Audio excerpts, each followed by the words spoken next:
ښه راغلاست قدرمنو لیدونکو د فوتوشاپ دغه درسي لړۍ ته. په تېر درس کې موږ تاسو د پینلونو باندې بحث وکړو. په ننني درس کې یو له ډېرو مهمو موضوعاتو څخه چې هغه عبارت ده د ډاکومنټ سیف کول. غواړو چې څنګه په دې باندې پوه شو چې څنګه خپل اسناد یا خپل ډاکومنټ سیف کړو. نو د دې کار دپاره زه راځم اول یو څو تصاویر زه خلاصومه. مثلا دغه تصویر اخلو د کنټرول په واسطه، دغه یو درې څلور تصاویر ما د کنټرول په واسطه انتخاب کړه. راځم اوپن کوم دا. په لومړي کې مخکې دلته چې د ډاکومنټونو یا د خپل کارونو د سیف کولو باندې بحث وکړو، یو څه موضوعات دي. مثلا موږ تاسو دغه څو څلور پنځه تصاویر دلته خلاص کړ. فوتوشاپ سافټویر هر یو تصویر د بیل پروژې په شکل دا پیژني. ټول په یو شکل یا ټول په یو پروژې په شکل نه نیسي. مثلا دې دپاره دغه تصویر دپاره جلا محتویات لري، جلا پروژې په شکل، دغه جلا پروژه او دغه جلا. نو تاسو کولی شو چې د دې ډرګ کولو په واسطه د دې ځایونه تغییر کړو. مثلا هر چېرته چې غواړئ قرار ورکړئ یا په ترتیب سره. د تر څنګ تاسو کولی شئ چې دغه نورو پینلونو په شکل دا هم تاسو راوړئ، د یو جلا پروژې په شکل دا قرار ورکړئ. همدغسې هر یو بیل کولی شئ چې راوړئ د بیل سایزونو او بیل پروژې په شکل قرار ورکړئ. موږ تاسو داسې هم کولی شو بیرته که چیرې ویسو، موږ تاسو ځای په ځای کړو. دلته بیرته ځای په ځای کېږي هم. د تر څنګ موږ داسې کولی شو چې یو پروژه په بل کې هم د یو جلا پروژې په شکل ځای په ځای کړو. مثلا دا پروژه راواخلو، اجازه راکړئ چې زه دا پروژه راواخلم. مثلا دې کې ځای په ځای کړو، دا هم راواخلو په دې کې. او که چیرې اجازه راکړئ که چیرې بیرته وغواړو دا ټول دلته ځای په ځای کړو، وګورئ ټول په همدغه ساحه کې ځای په ځای کېږي او موږ تاسو د بیل پروژو په شکل هم قرار نیسي. موږ تاسو کولی شئ د وینډوز په واسطه د وینډو آپشن کې د ارنج څخه په استفادې هم موږ تاسو دغه خپل پروژې ځای په ځای کړو. مثلا که چیرې زه د باندې کلیک وکړم، تاسو وګورئ دغسې مختلف حالتونه ځان ته غوره کوي. بیا ارنج ته راځو، مثلا دغسې شکل سره دوه دانه یي مختلف حالتونه لري چې موږ تاسو بیا ورنه استفاده کولی شو. تاسو وګورئ هر یو پروژه کې که چیرې تاسو غواړئ چې استفاده وکړئ، تاسو دې طریقې څخه تاسو ترتیب او تنظیم کولی شئ. مثلا فلټ وي، یو یې اوږد وي، یو یې لنډ وي، یا هم لوکیشنونه یې مختلف وي، یا یې هماغه ټایټل په شکل غواړئ چې ځای په ځای کړئ. نو ټول دغه پروژې ترتیب او تنظیمول کولی شو د دغې طریقې په واسطه ترتیب یا تنظیم کړو. بل قدرمنو لیدونکو، بعضې وخت موږ او تاسو اړتیا پیدا کېږي چې خپل پروژې سیف کړو یا هم ورنه ګټه واخلو. نو د هغه دپاره موږ او تاسو دوه درې تګلارې لرو.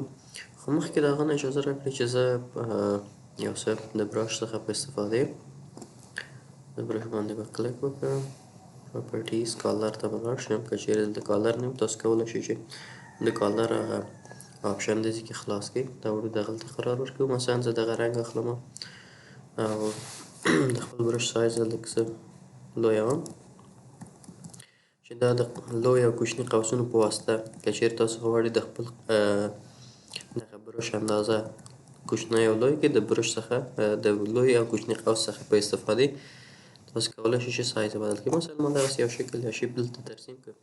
زه اوس غواړم قدرمنو لیدونکو چې دا سیف کړم. نو د دې دپاره راځم فایل برخې ته، فایل کې کلیک کوم، د سیف اس نه استفاده کوو. د سیف اس څخه په استفادې ځو زموږ او ستاسو دغه پروژه یا دغه تصویر چې موږ او تاسو غواړو سیف کړو، د هغه دپاره عنوان انتخابوو. مثلا زه ورته وایم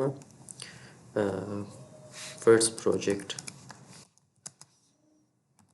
هر نوم چې تاسو ورته غواړئ کولی شئ انتخاب کړئ. او دلته د سیف از ټایپ موږ تاسو ته خپله فوتوشاپ یو فارمټ انتخاب کړی دی چې د جی پی یا جی پی ای په نوم ده. او بعضې وخت موږ د پی ایچ ډي او د جی پی جي توپیر په دې کې د موږ او تاسو ډېر له دې نه استفاده کوو.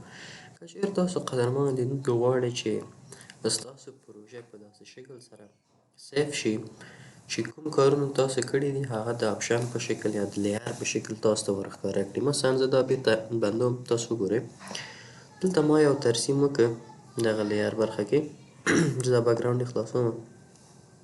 که چېرې تاسو غواړئ چې دغه ستاسو ترسره شوی کار یا دغه تاسو ته د یو بیل لیر په شکل ښکاره کړي یا تاسو ته د یو بیل عمل په شکل تاسو ته ښکاره کړي، نو تاسو کولی شئ چې د سیف څخه په استفادې د سیف اس څخه د پی ایچ ډي نه استفاده وکړئ. تاسو وګورئ زه دا سیف کوم په هماغه فرست پروجیکټ په نوم دا زه سیف کوم او پی ایچ ډي انتخابوم. اوکې باندې کلیک کوم، دا انتخاب شو. که چېرې بېرته راشم همدغه تصویر مثلا یو بل تصویر راخلم، دې باندې زه داسې یو څه چارې پکې ترسره کوو. دا به بند کړو. اوس که چېرې راشو دا د پی ایچ ډي په شکل مخکې مې د پی ایچ ډي په شکل سیف کړی و، دا د جی پی په نوم دا به سیکنډ پروجیکټ وي او پی ایچ ډي ده. تاسو وګورئ دلته دا د جی پی په شکل دا غواړو چې شي کړو یا پی این جي په شکل چې تاسو غواړئ یا جی پی تاسو به پیدا کړئ دغه اجازه راکړئ پی این جي. که چېرې تاسو د یو تصویر مو غواړئ چې دا د بیل لیر په شکل وي، تاسو پی این جي یا جی پی څخه استفاده کوئ. سیو وکړئ، وګورئ تاسو اوس اوکې باندې کلیک کړو. بېرته که چېرې زه راشم اوپن باندې زه قدرمنو لیدونکو زه به دا ټول آف کړمه. که چېرې زه دې باندې رایټ کلیک وکړم کلوز آل باندې ووهم، که چېرې یو دانې کلوز وکړم یو دانې کلوز کېږي. که چېرې کلوز آل باندې ووهم تاسو وګورئ ټول. بېرته راځم د اوپن څخه په استفادې دا همدغلته سیف کړی و، تاسو وګورئ فرست پروجیکټ دا اوپن کوم. تاسو وګورئ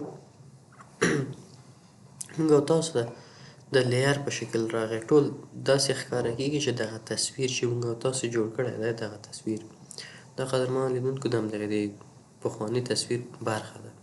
او که چېرې دا بل ته وګورو اجازه راکړئ زه یې پیدا کړم.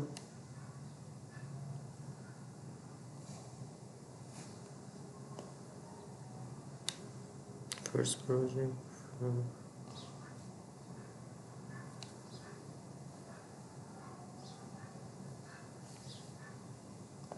نه پوهېږم څنګه سیف شو. زه بیا راځم یو سیف ته یې اخلم. مثلا دغه پروژه زه خلاصوم، یو ځل د دې نه سیف اخلم، سیف اس د سیف اس څخه په استفادې پکچر انتخابوم، موقعیت یې سیکنډ په نوم پی این جي. دې باندې به پی این جي لیکلی دی. اوکې باندې کلیک کوم. اوس دا کلوز کوم او دا هم کلوز کوم. نو باندې کلیک کوم. بیرته اوپن څخه په استفادې راځو. دغه دویم زه راشم بیا باید دلته موږ او تاسو سره وي. اوله برخه کې نو فرست پروجیکټ سیکنډ تمنیل. اجازه راکړئ چې زه دغې صفحې نه ووځم ځکه دا سیف شو. بعضې وخت ظرفیت یې نه یې شي کولی، که نه یې سرچ به یې ورکړو.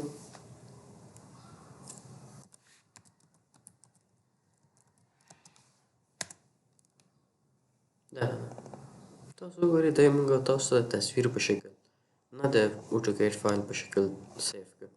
نو که چېرې تاسو غواړئ د تصویر په شکل سره یې سیف کړئ نو د څخه په استفادې، او که چېرې غواړئ چې د اوټوکیټ فایل په شکل تاسو ته ذخیره شي تاسو کولی شئ چې دې نه استفاده وکړئ. نو قدرمنو لیدونکو دا زموږ او ستاسو د نن ورځې مبحث له تاسو سره هیله کېږي تر څو چې زموږ یوټیوب چینل درسره سبسکرایب کړئ او له نورو ملګرو سره یې شریک کړئ. ښه وخت، ښې چارې، سلامات.